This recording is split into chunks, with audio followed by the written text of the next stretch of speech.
Selamat malam teman-teman, kembali lagi bersama saya Om. Mudah-mudahan kalian semua selalu diberikan kesehatan dan rezeki yang berlimpah, amin ya rabbal alamin.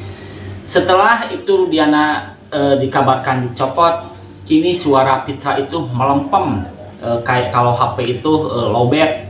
Nah, seperti apa videonya? Yuk kita simak, let's go. Ibtu Rudiana sudah dicopot atau dinonaktifkan sementara dari jabatannya. Kemudian juga sudah ada pertemuan dengan Kapolri. Ini mungkin bisa diklarifikasi dari Bang Fitra, apa yang didalami saat itu?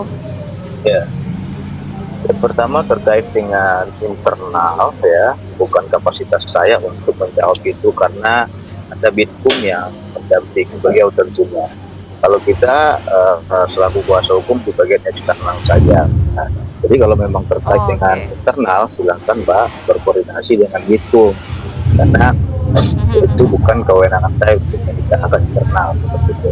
Terus yang kedua, dalam kasus ini juga saya melihat bahwasanya banyaknya muncul ahli nujum dan adanya fenomena-fenomena saksi berahli, ahli bersaksi gitu loh, yang bukan kewenangan dia berkomentar ini, dan dia bukan ahli, dia berkomentar di luar kewenangannya. Nah, ini yang membuat repot kita dalam menangani perkara ini, dan ini yang membingungkan masyarakat. Korbannya siapa? Ya korbannya masyarakat sendiri, karena banyaknya spekulasi ataupun keterangan-keterangan yang bukan ahli tapi dia bersaksi gitu, seolah-olah dia adalah pengacara, seolah-olah dia yang berperkara dalam kasus ini. Nah, kalau memang dia punya bukti, kasih kepada penyidik, jangan membuat komentar-komentar yang liar dan tidak bisa dipertanggungjawabkan. Saya kira yang membuat perkara ini rusuh adalah saksi berahli dan ahli bersaksi seperti itu. Itulah cuplikan video dari Fitra Ramadhani di mana Kapolri Jenderal Listio Sigit Prabowo memeriksa langsung Ibtu Rudiana terkait kasus Pina Cirebon. Dan tak hanya itu, Ibtu Rudiana, ayah dari almarhum Eki itu dinonaktifkan dari jabatannya sebagai Kapolsek Kapetakan Cirebon. Hal itu disampaikan oleh mantan Kabareskrim Komjen Pol Purnawirawan Ito Sumardi.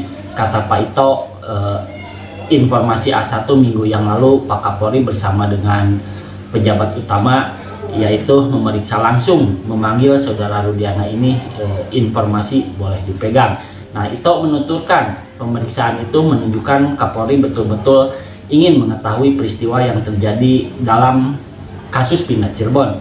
Nah, usai diperiksa Kapolri, mantan Kasat Narkoba Polres Cirebon Kota itu diperiksa tim khusus.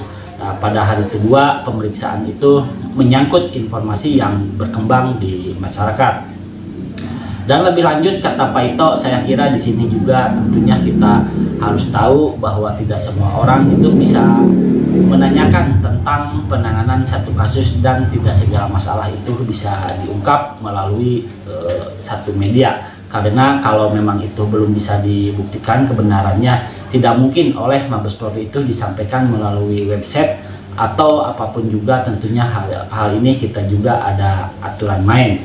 Nah, pensiunan Jenderal Bintang 3 itu melanjutkan bahwa penonaktifan Ibtu Rudiana dari jabatannya mengacu pada Peraturan Kapolri Nomor 7 Tahun 2024, di mana Rudiana sebagai anggota aktif polisi yang diduga terkait dengan permasalahan hukum, maka sementara dinonaktifkan dari jabatannya, bukan status kepolisiannya. Jadi saat ini Rudiana sudah tidak menjabat sebagai Kepala Kapolsek sehingga memudahkan untuk pemanggilan. Nah, terkait hal itu, kuasa hukum Ibtu Rudiana Fitra Ramadhani mengaku tidak bisa berkomentar, sebab menurut Fitra hal itu berkaitan dengan internal Polri.